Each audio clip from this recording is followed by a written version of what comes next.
one. Always number one. DCGB 729 kHz. Enod sa Bareta, Enod sa Gabos. Ang DCGB, aktibong miyembro po yan kan kapisanan ng mga broadcaster ng Pilipinas so KBP. Tamang oras sa 2 minutos makalihis na alas 12.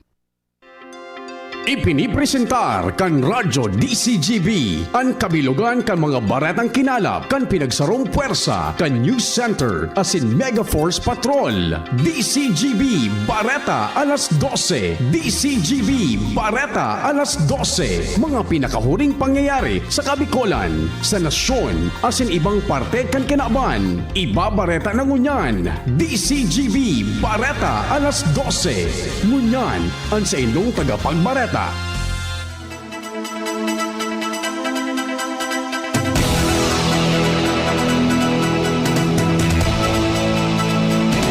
Maray na pagka-uto mga tugang, ini na po ang katereponan. Kan mga darakulang bareta ang unya na pagka-aldaw.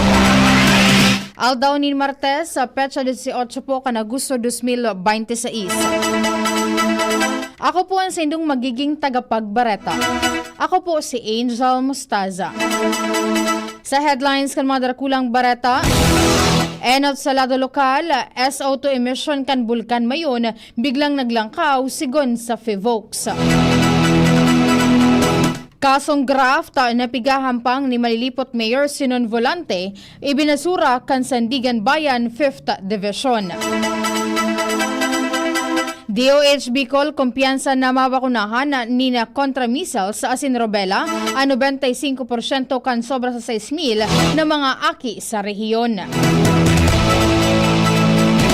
Headlines kan mga barata sa lado nasyonal, DBM, pinahimutikan na may leadership fund sa 2027 national budget. BARM Chief Minister ambush day mga kaapekto sa parliamentary election sigun sa PNP. Sampulong aldaw na service incentive leave sa mga obrero ay pinagproponir sa Kamara de Representantes. VP Sara nagsaangat nin ikaduwang perjury complaint na kontra kay Ramil Madriaga na nagpamidbid na bagman kan Vice Presidente.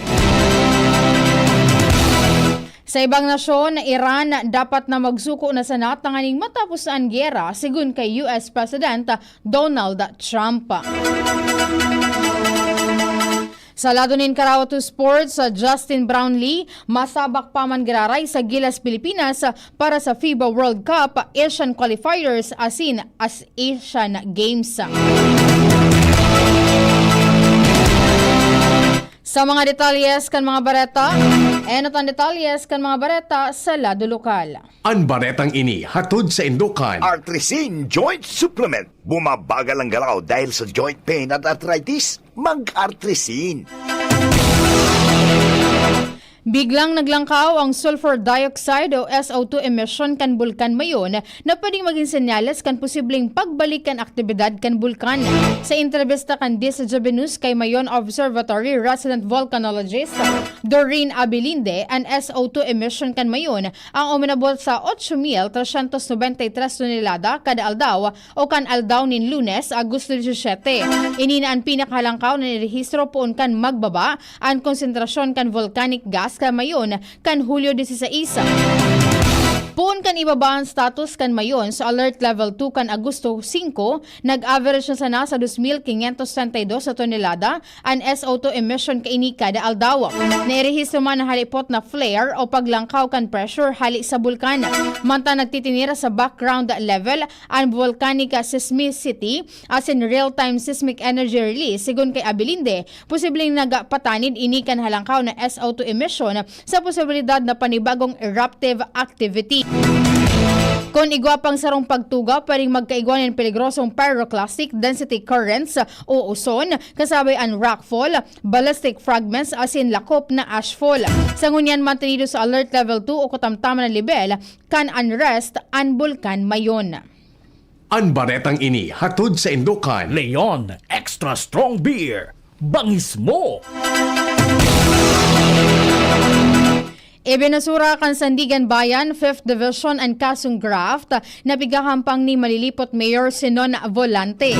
Sa desisyon kan may petsa nga Agosto 12, 2026, sinabi ni Associate Justice Hener Vito na nabayular ang diretsyon ni Mayor Volante para sa makaskas na resolusyon kan kaso matapos dai maipaliwanag kan prosekusyon kung nata inabot nin sobra sa 4 na taon an preliminary investigation asin pag-file sa graray kan kaso kontra kay Volante. Kasabay kay ni pinag-ordan man kan Sandigan ang pag-lift o paghali kan hold departure order kontra sa nasabing alkalde. Magigiramduman ang kasong ini ang nag-ugat sa pagbakal nindaga kan lokal na gobyerno kan malilipot para gamiton bilang solid waste disposal facility na pig-aaligar kan mga nag-aakusar na dai nag-agi sa tamang proseso.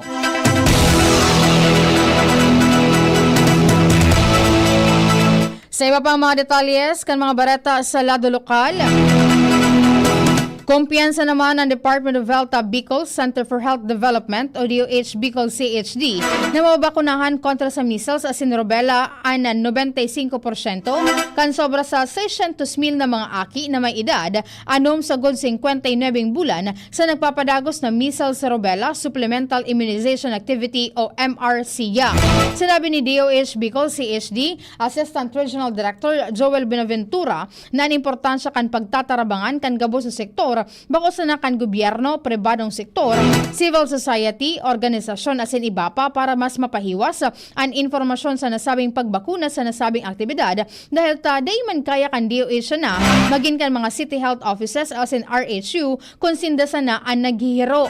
Sinabi na Benaventura na tiwala siyang magpapadagos ang inisyatibo ka nakaaging taon na nakapagrehistro ni na 90% asin na dahil digdi kayang abuton ang 95% target kan Bicol Region.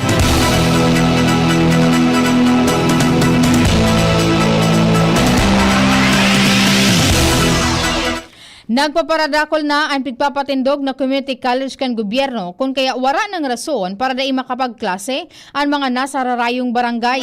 Iniyan rason na nasa barangay o sa mga barangay igwa ng ipapatindog ang na mga eskwelahan sa Kolehiyo Arugan Coastal Barangay sa 3rd District kan Albay. Iniyan magiging solusyon sa mga dai nakakadiretsyo kan pag-eskwela dahil sa harayong marahay sinda sa sentro kan edukasyon. Eno tang pinag-anunsyar ni Gobernador Noel Rosal sa barangay Kagma Manaba, Coastal, barangay sa munisipyo.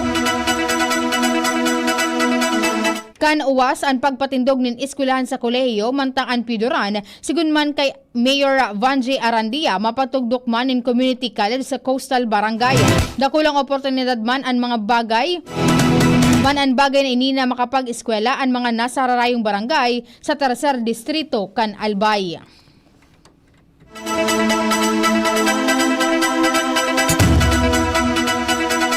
Mas pinakusog pa kan Integrated Bar of the Philippines o IBP Albay asin kan Department of Labor and Employment o DOLE ang pagtaonin legal na asistensya para sa mga obrerong Bicolano. Ini sa paagi kan Memorandum of Agreement o MOA kan ambos lados. Pinanginota ni DOLE Secretary Francis Tolentino ang aktibidad kasabay si DOLE Regional Director Attorney Nepomuceno Liano II asin IBP Executive Vice President asin Governor for Bicolandia na si Attorney Randall Tabayoyong. Sigun kay Attorney Tabayoyong, kasabay ka nasabing mawa na mauot nindang mapakusog ang mga serbisyong medikal asin serbisyong legal sa mga obrero kasabay na ang mga union pagtaon na mga seminars asin learning session para maaraman ang mga eksisidong lay, mga diretsyo asin mapangatamanan ang mga obrero. Sinabi pa ni Tabayoyong na sa kada chapter ninda igwanin abogado para makapagtaon ng legal advice asin tabangan man ang problemang legal kan mga obrero kun kinakaipuhan.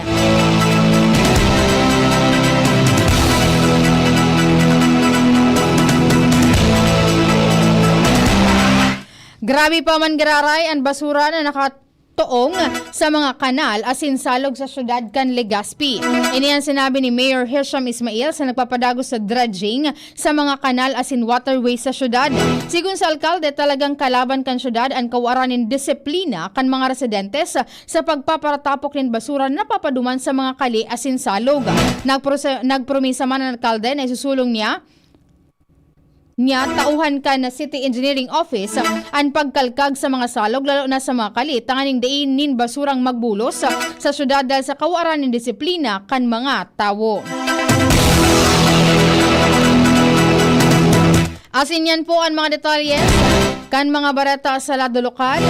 Masunod man ang mga detalyes kan mga barata sa lado nasyonal. Ibang nasyon sports sa Senibapa makalihis sa nagkaperang pagirumdom. Ibang level na tayo! For liver health, Silimarin plus multivitamins Liveraid Pro. I take it every day with proper diet and exercise. Ang Liveraid Pro ay maaaring makatulong sa proteksyon ng atay at support and aid sa treatment ng chronic inflammatory conditions tulad ng fatty liver. Mag-liver up na! Silimarin plus multivitamins Liveraid Pro. Silimarin plus multivitamins is the generic name of Liveraid Pro. If symptoms persist, consult your doctor. Proteksyon at tulong sa atay, Liveraid Pro. May Silimarin, may multivitamins pa. Liver up na tayo with Liveraid Pro.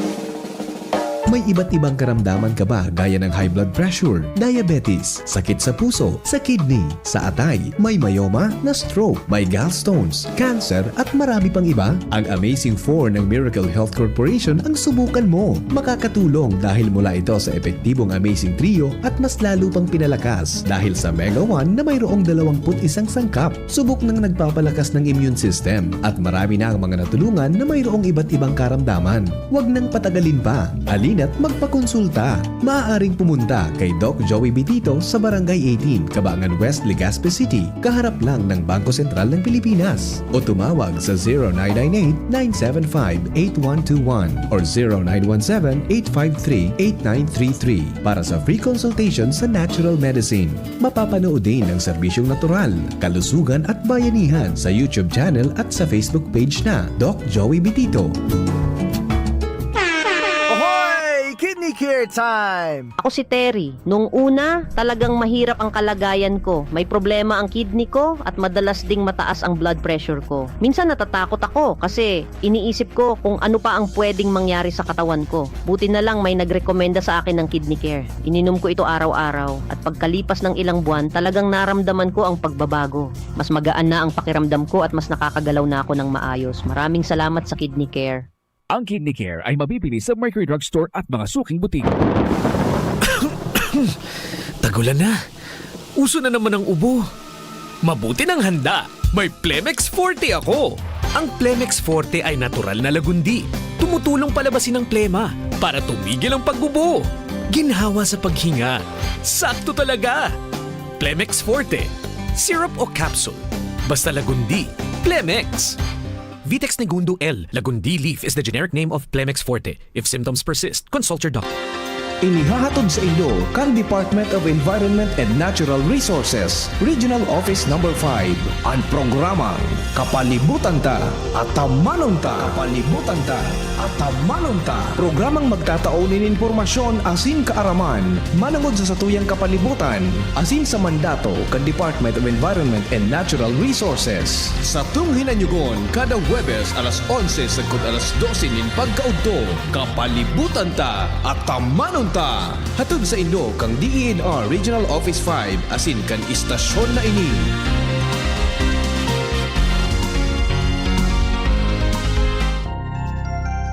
Come to the Metro and you will find everything you need. So keep this in mind. Something sporty. Something smart. Something homey. That's just the start. Whatever your beat is, whatever your style, it's here at the Metro. It'll be worth your while. There's something for you. Something for you. Something for you at the Metro. There's something for you at the Metro. Ready to experience exciting rewards and luxury gaming? With New Star Online, get a chance to win through multiple daily leaderboards, from bingo big wins and daily bets to daily claim and welcome rewards, plus a variety of rewarding promotions available every day. Download the New Star Online app now and elevate your gaming experience with more daily rewards. For EGLD reference number MKTG-2026-0940, 0940, 0943, 0946, 0947, 0949, and MKTG 2026-1210. Gambling is for persons 21 years old and above only. Gambling can be addictive. Know when to stop. Email responsiblegaming@pagcor.ph.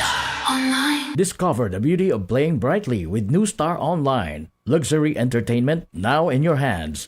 Gambling is for 21 years old and above only. Gambling can be addictive. Know when to stop. Email at responsiblegaming@pagcor.ph.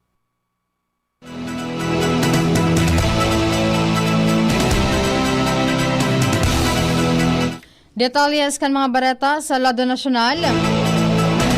Dakula ang pagtubod ni House Deputy Minority Leader as in ACT Teachers Party List Representative Antonio Tino na may leadership fund na nakadeposito sa Department of Public Works and Highways o DPWH.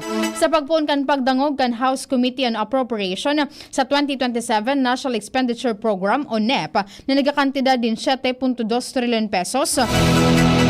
Pinahimutikan ni Department of Budget and Management o DBM Secretary Kim Robert De Leon na may leadership fund sa budget sa masunod na taon.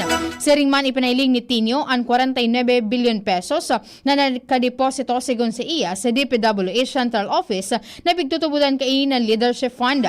Pero sigon kay De Leon, sarusa na sa mga dahilan kan siring na fundo sa Central Office iyo andal sa mga foreign assisted project kung sa ibako sa na DPWH an igwadigdi kundi iba-iba nga mga ahensya nin gobyerno. Ngunya na 2026 wara ni na flood control projects alagad ibabalik ini sa 2000 asin pinunduhan ni nasa 107.4 billion pesos kaya na pinagsumitier ang mga district offices o district engineering offices kan DPWH kung sa 113 sa 197 na mga DEOs ang may nailistang proyekto na pangontra sa baha. Sigon kay Tino, wara man in anuman na pagbabago sa proseso na sa pag-identify sa pagfundo kan flood control projects para mas marhay na daina ini maibalik sa budget asin imbis na flood control ibugtak na sana sa mga classrooms.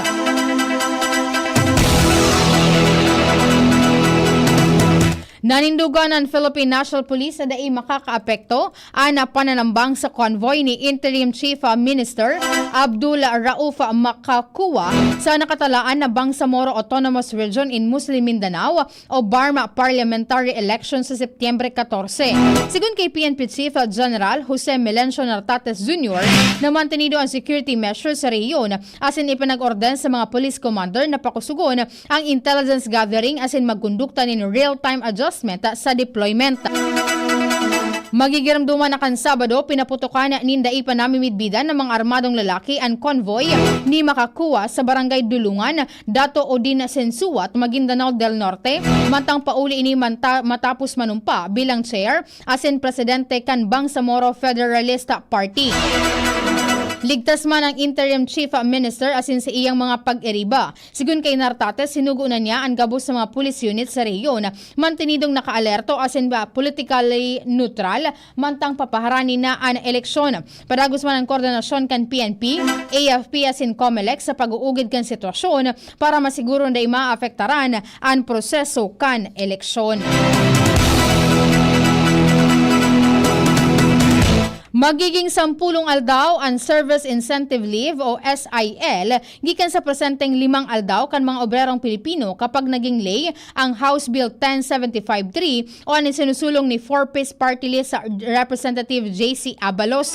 Sigun sa kongresista, 5 dekada o 50 taon na ang 5 aldaw na SIL, kaya dapat na ining doblehon kaya isinumitir ka ini ang nasabing propesto para matawan ng supesyenteng paingalo ang mga empleyado o magkaigwanin masalabang panahon para sa indang pamilya. Sinabi ni Congressman Abalos na ang mga obrero sa Pilipinas ang may pinakahalipot na statutory minimum leave kumpara sa ibang nasyon sa Southeast Asian region kaya kaipuhan ng dagdagan ang SIL na ini kan mga obrerong Filipino. Ipinag-insistir kan kongresista na dapat maipasar ang propeso ini sa lalong madaling panahon bilang pagmidbidma sa kontribusyon kan mga obrero sa nasyon. Personal na nagduman sa Office of the Taguig City Prosecutor si Vice President Sara Duterte taning magsumitir asin panumpaan ang ikaduwang reklamong perjury laban kay Ramil Madriaga. Si Madriaga confess former aide asin bagman ni Presidente o Vice President Sara Duterte. Ani sinumitir na reklamo sa Office of the City Prosecutor kan Taguig para sa kasong perjury ang nasa aram kan Article 183 kan Revised Penal Code laban kay Madriaga may kinaraman sa supplemental affidavit na may petsang Abril 11, 2026. Ang reklamo kinabibilangan kan 1,000 na pahina na may kinaraman sa mga malisyoso asin salang statement ni Madriaga gikan sa iyang affidavit kan Nobyembre 29, 2025. Kaibahan padigdian na sa 12 nga corroborating witnesses, government asin iba pang official documents asin certification maging sa mga mensahe, retrato asin mga public record. Enot kini sinabi ni Madriaga na nagserbing ining intelligence asin security officer na nagtabang sa Inday Sara Duterte is my president o ISIP Group kan 2020 na pigsabing nag-deliver ng kwarta sa mga personalidad na sa direktiba ni dating Presidente Rodrigo Duterte asin Vice President Sara Duterte.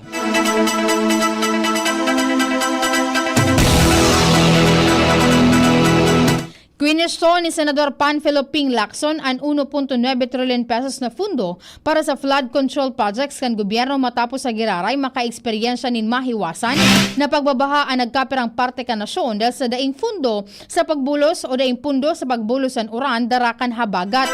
Sigun kay Lacson umanabot sa 1.939 trillion pesos ang ginastos kan Department of Public Works and Highways o DPWH para sa mga flood control management program poon pa kan 2011 sagud 2025.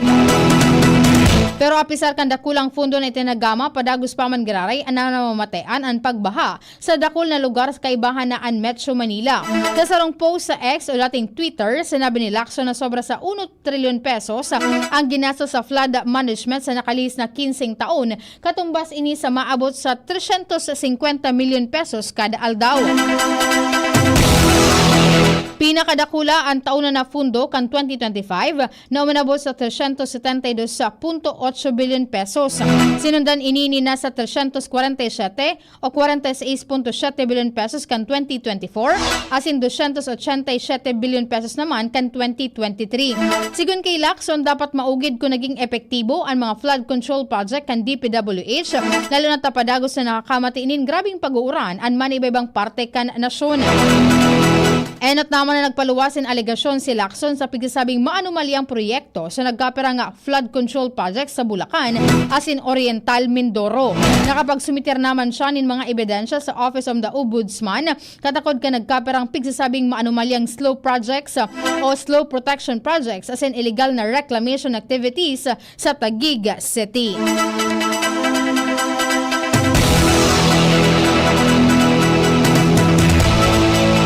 Sa ultimong detalyes kan mga bareta sa lado nasyonal, piglalauman na maabot sa 5.5 trillion pesos ang kabilugan na revenue kan gobyerno sa pagtatapos kan termino ni Presidente Ferdinand Marcos Jr. Sigun kay Finance Secretary Frederick Go, piglalauman na marambong nin average 9% kada taon ang tax collection poon kan 2026 sa good 2028. Pag-abot man kan 2030, target kan gobyerno na magsobra sa 6 trillion pesos ang kabilugan na revenue kan gobyerno. Dahil nigdipig lalao man napapakusugon kan Bureau of Internal Revenue o BIR asin Bureau of Customs ang sa inang pangungulekta nin buwis. Sa iyang ikalimang State of the Nation Address sa SONA, pigrekomendara ni PBBM na iitaas ang income tax exemption ceiling para sa mga nagdidilensya ni nasa 350,000 kada taon gikan sa presenteng 250,000. Pigrekomendar man kan Presidente na gibuhon na exempted ang micro-small o ang micro asin small businesses sa 2% minimum corporate income tax sa laog nin 12 bulan. Naglalao man ang Department of Finance o DOF sa mga propesong lay arog kan multinational minimum tax bill asin general tax sa amnesty bill asin madudugangan ang koleksyon kan gobyerno. Mantang nagpuuna ang DOF asin BI sa pagkukondukta nin lay para maipautob ang global minimum tax na mauot na mapagulan ang pagbalyo nin taxable income kan darakulang kumpanya sa ibang nasyon.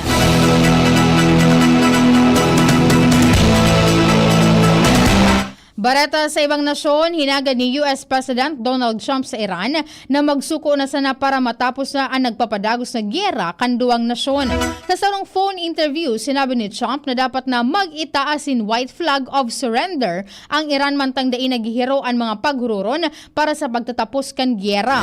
Kan Hunyo nagsundo o nagkasundo ang Washington at Tehran sa sarong Memorandum of Understanding na nagtatalaan nin tulos na permanente o asin permanenteng pagpundo kan mga military operations sa gabos na lado.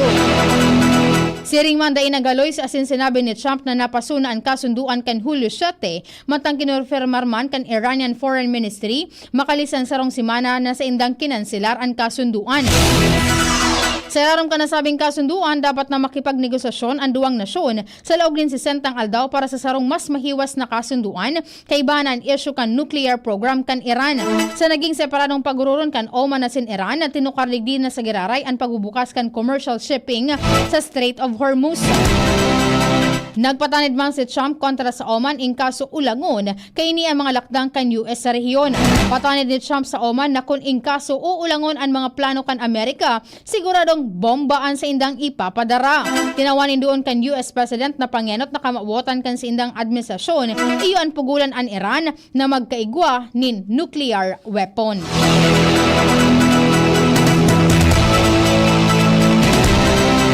Nakatalaan na mag-abot sa nasyon si Justin Brownlee para sa preparasyon kan Gilas Pilipinas sa FIBA World Cup Asian Qualifiers asin sa IC Nagoya Asian Games. Kinonfirmara ni Gilas Pilipinas coach Tim Cone ang pag-abot ni Brownlee sa nasyon para puunan ang primerong practice session kan Gilas para sa qualifiers. Nagpaparahay si Brownlee sa iyang hamstring right leg asin walang tuhod kaya dahil ini nakapagkawat kan makalaban ninda ang Australia kan Hulyo. Dahilan man sa injury dahil ini nakapagkawat sa nagkaperang games kan Barangay Ginebra.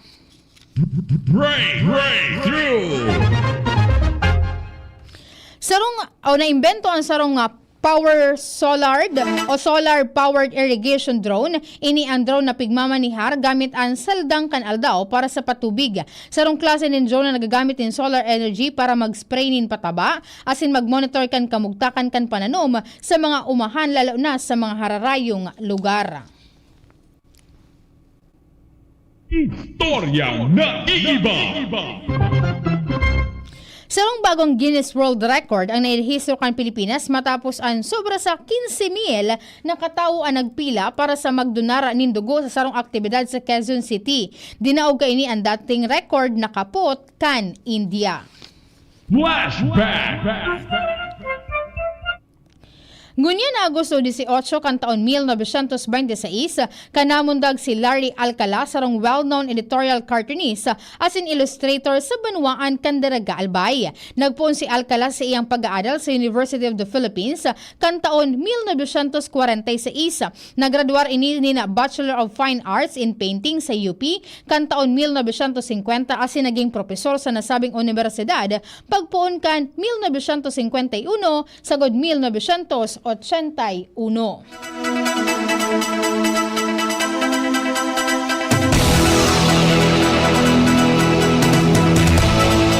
Yan po mga tugang kabilugan kan mga bareta na pinagsurat po dyan sa samuyang DCGB News Base kan samuyang News Director asin News Manager Sir Mardy La Cruz.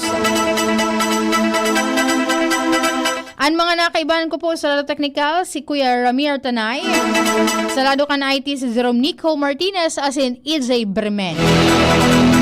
Ako po ang sidong naging tagapagbarata ang unya na pagkaaldaw ni Martes, Agosto 18, 2026. Ako po si Azel Mustaza, nagsasabing salamat kan sa inyong pagantabay, marhay na pagkaudto. Sa indong nadangog ang mga darakulang bareta ngunyan na aldaw.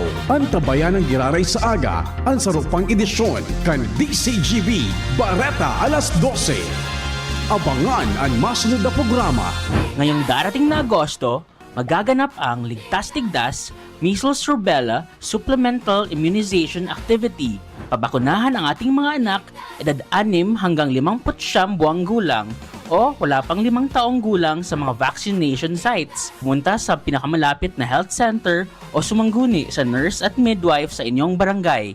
Magpabakuna para sa Ligtas Tigdas, Bicol. Bakunang angat, serbisyong dapat. Sa presyong abot kaya at matapat. Lahat ng yan, nasa Rabvax. Nakagat o nakalmot ka ba? Huwag mag-alala.